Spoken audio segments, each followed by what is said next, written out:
Okay, so we looked at where the image could form if we were outside of the focal length. So if the object distance was greater than the focal length. So it means if the object's out here, or then we brought it in closer if it were in here. But what happens if the object is inside of the focal point?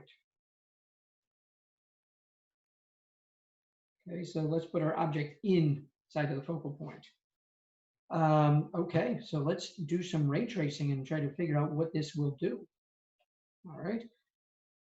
So if we look at this, we have the first ray is the one that was going in parallel to the mirror. Now, it doesn't matter that it's only traveling a short distance to reach the mirror.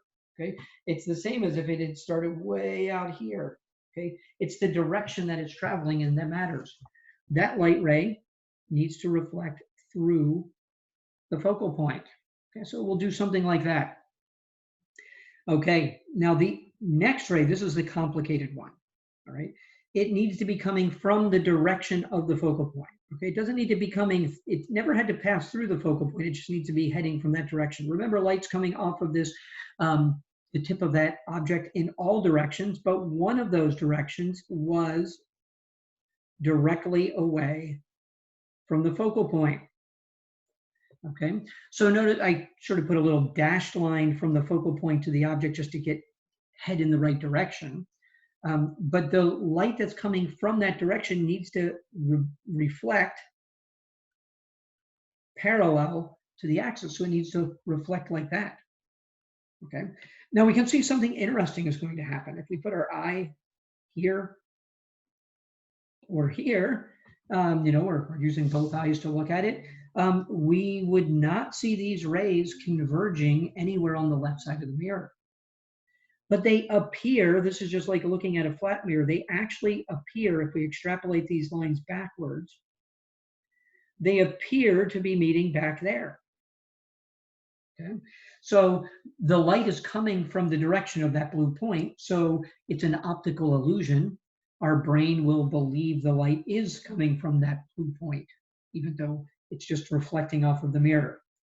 Now we should check with that final ray. Okay, so I'm going to put the blue ray in, the one that bounces in and reflects at the same angle out. Okay, so it looks something like this. And if we extrapolate that backward, it does, in fact, that's our third ray is the check, right? With mirrors, there actually is a fourth ray that we could use, but we're not going to worry about that. If you check it with the third ray, you can be pretty confident that if it's right, they match up after 3 rays, the fourth ray actually will match up as well. So if we put our eye out here, we would see light coming again from the direction of that blue point. So we would all agree that it appears that light is coming from this point, just like for a flat mirror, it appears that the light was coming from some image behind the mirror. Okay, but the light only appears to meet.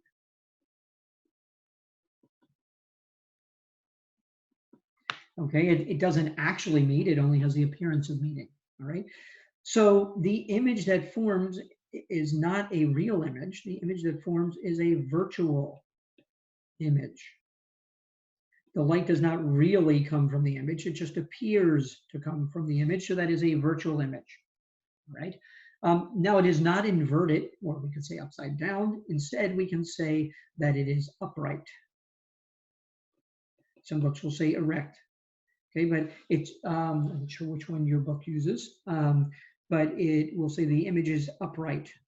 Okay, now that we have that, we have an upright image, that's a virtual image, but we can also see something about it, it's larger.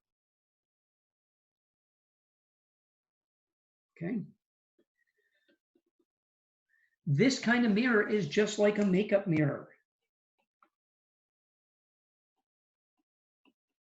Okay, so when you all are getting glamorous in the morning, you might have a curved mirror that lets you see your eyes at a larger size, so it makes it easier to put on your mascara, okay, or use your eyebrow pencil or whatever it is you use, all right?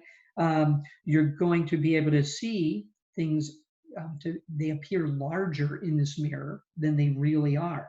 Now, the key is when you use a makeup mirror, you put your face pretty close to it, and you will see a larger image when you get close to the mirror, and the image isn't upside down. Imagine trying to apply mascara. If everything were upside down, you'd keep poking yourself in the eye and go blind.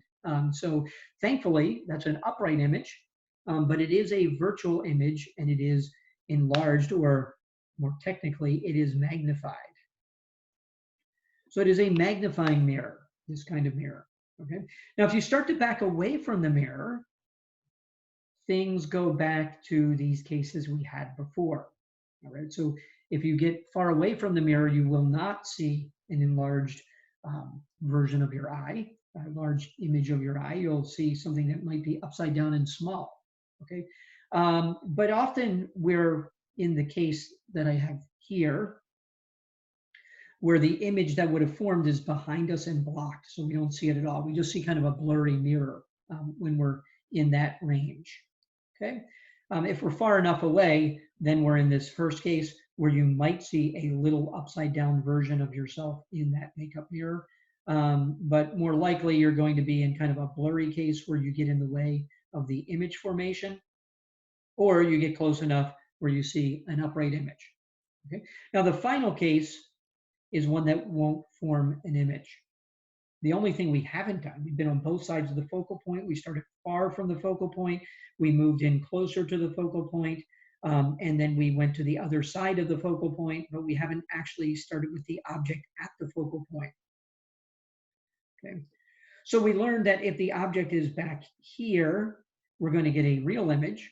And if the object is here, it is a virtual image. So there has to be some point at which you switch from real to virtual, and it's when the object is right at the focal point. So you actually won't see an image of it. You'll just see something blurry in the mirror. And here's why. If you take light that was heading parallel into the mirror, it will bounce out through the focal point. Okay, you can't draw the second ray, okay, because the light that was going in the direction of the focal point never hits the mirror. Okay, so that light is not captured by the mirror. But you can do the primary ray that goes right through to the vertex and bounces out at the same angle.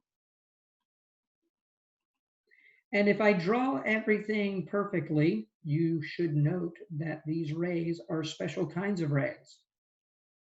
If I get the drawing just right, we would see that these are parallel. Okay, so to form a real image, they would have to meet on the left side of the mirror. To form a virtual image, we'd have to be able to extrapolate backwards and have them meet over there. But they're parallel lines. They will never meet. So we don't get a real image and we don't get a virtual image. There is no image formation.